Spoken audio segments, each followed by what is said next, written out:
Hello, আসসালামু আলাইকুম viewers. আপনারা সবাই কেমন আছেন?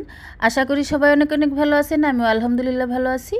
আপনাদেরকে আজকে দেখাতে যাচ্ছি কাঁচকলা দিয়ে আর মসুরির ডাল দিয়ে একটু মাখো মাখো করে রান্না করব, সেটাই আপনাদের সাথে আজকে শেয়ার করতে যাচ্ছি। এই রান্নাটা খেতে দারুণ মজা লাগে। আসলে আজকে আমার মুখে কোনো কিছুই ভালো লাগতেছিল না, যদিও আর একটা ভর্তা হলে এর সাথে ভালো হতো, কিন্তু সেরকমভাবে সময়ও ছিল না আর মন মানসিকতাও ছিল না।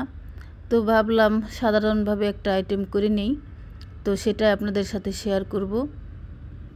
তো আমি কাঁচকলা নিয়ে নিয়েছি। দেখেন, আমি এখানে কাঁচকলা লম্বা লম্বা করে চিকন চিকন করে একটু কেটে নিয়েছি। কেটে একটা বোলের মধ্যে রাখছি। তোমাকে যতটা ভালোবেসেছিলাম তার চেয়ে দ্বিগুণ তোমাকে বিশ্বাস করেছিলাম, কিন্তু বুঝতে পারিনি তুমি সেটারও যোগ্য ছিলে না।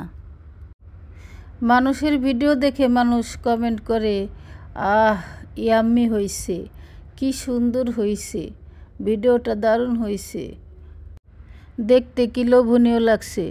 আর আমার ভিডিও দেখে মানুষ কমেন্ট করে, আপু ফলো করছি, ফলো ব্যাক দেন, আপু সাবস্ক্রাইব করছি, সাবস্ক্রাইব করেন প্লিজ। আরে ভাই, কেমনে সাবস্ক্রাইব করব, কেমনে ফলো দিব? মানুষের প্রতি থেকে আমার মনটাই কেন যেন উঠে যেতেছে আস্তে আস্তে মানুষের ব্যবহারে। কেউ আমাকে সাবস্ক্রাইব করছে, আমি সেই মেসেজ দেখার পর আমি একটু মাত্র দেরি করি না, আমি ওইভাবেই সাবস্ক্রাইব করে দেই, ফলো করে দেই।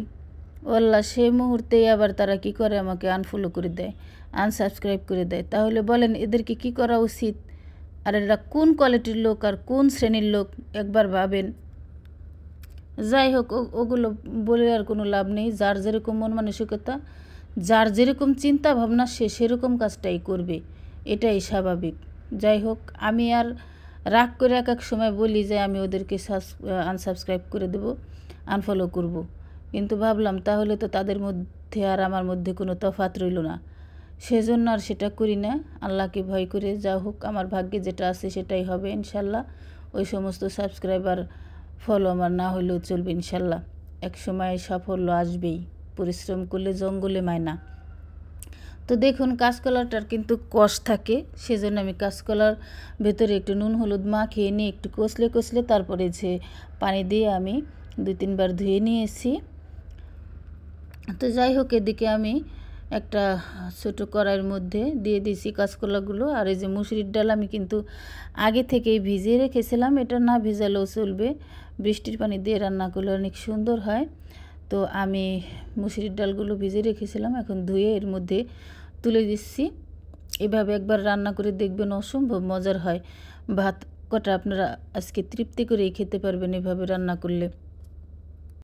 তো এর মধ্যে দিয়ে দিচ্ছি আমি পেঁয়াজ কুচি, কাঁচামরিচ আর রসুন, আর দিয়ে দিচ্ছি স্বাদ মতো নুন।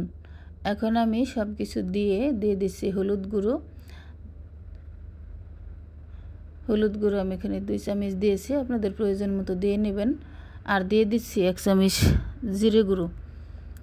এখন আমি সয়াবিন তেল দিয়ে দিচ্ছি এর মধ্যে। সয়াবিন তেলটাকে এর মধ্যে দিয়ে তারপরে আমি হাত দিয়ে একটু মেখে নেব। একটু বলতে কি, এই মাখানোর কাজটা একটু সময় নিয়ে করবেন আপনি। মাখানোটা, এই তরকারি মাখানো যেরকম সুন্দর হবে, আপনার রান্নার টেস্টটাও তত বেশি হবে, দ্বিগুণ হবে। এই মাখানোর কাজটা একটু সময় নিয়ে করলে বেশি ভালো হয়। তো যারা এই যে আনসাবস্ক্রাইব করে দেন, সাবস্ক্রাইব করে তারপরে ফলো করে আবার আনফলো করে দেন, আমি তাদের উদ্দেশ্যে বলছি এগুলো করবেন না, এগুলো করা ঠিক না। আপনার যদি মনে না চায়, আপনার দরকার নেই, আপনি করবেন কেন? আপনাকে তো কেউ অনুরোধ করে নাই যে আমার চ্যানেলে এসে, আমার পেজে এসে আপনি ফলো করেন বা সাবস্ক্রাইব করেন। আপনি নিজে থেকে করছেন, আবার আনফলো করে দিতেছেন। এটা এক ধরনের বেমানি বলা চলে। যাই হোক, দোয়া করি আল্লাহ এদেরকে হেদায়েত দান করুক, আমিন। তো দেখুন, মাখানোর পর আমি এই যে একটু পানি দিয়ে দিয়েছি। পানি বলতে একটু বেশি করে দিতে হবে, যেহেতু ডালটা সিদ্ধ হবে, আপনার কলাটা সিদ্ধ হবে। আর একটু এটা আমি কিন্তু একটু ভেজা ভেজা মাখো মাখো রাখবো, একেবারে চচ্চড়ি করব না, একটু মাখা মাখা রাখবো। এটা গা মাখা করে রান্না করব। তো এই পর্যায়ে আমি ঢাকনা দিয়ে ঢেকে দিলাম। ঢাকনা দিয়ে ঢেকে আমি কিছুক্ষণ রান্না করে নিব। দেখেন টকবক করে ফুটছে, অনেক সুন্দর লাগছে আর অনেক সুন্দর একটা ঘ্রাণ বেরিয়েছে। তো আমি ঢাকনা খুলে একটু হালকা ভাতে একটু নেড়ে চেড়ে দিলাম, যাতে সব পাশে জালটা সুন্দর করে লাগে।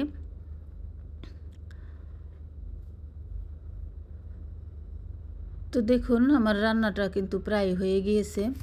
আমি আবার একটু ঢাকনা দিয়ে দিলাম, ঢাকনা দিয়ে একটু আরেকটু জাল করে নেব। তো ঢাকনা খুলে দিয়েছি, ঢাকনা খুলে দেখেন কি সুন্দর হয়েছে। আমার কাছে কিন্তু দেখতেও মাশাআল্লাহ অনেক সুন্দর লাগছে। তো বন্ধুরা, ভিডিওটি আপনাদের কাছে কেমন লেগেছে অবশ্যই কমেন্ট করে জানাবেন। আপনাদের কমেন্ট পড়তে আমার খুবই ভালো লাগে। আমি চেষ্টা করব আপনাদের প্রত্যেকটি কমেন্টে রিপ্লাই দেওয়ার জন্য। আর আমার চ্যানেলে নতুন হয়ে থাকলে অবশ্যই চ্যানেলটিকে সাবস্ক্রাইব করবেন। আজ তাহলে এই পর্যন্তই, নতুন কোনো ভিডিও নিয়ে আপনাদের মাঝে হাজির হব। সে পর্যন্ত সবাই ভালো থাকবেন। আল্লাহ হাফিজ।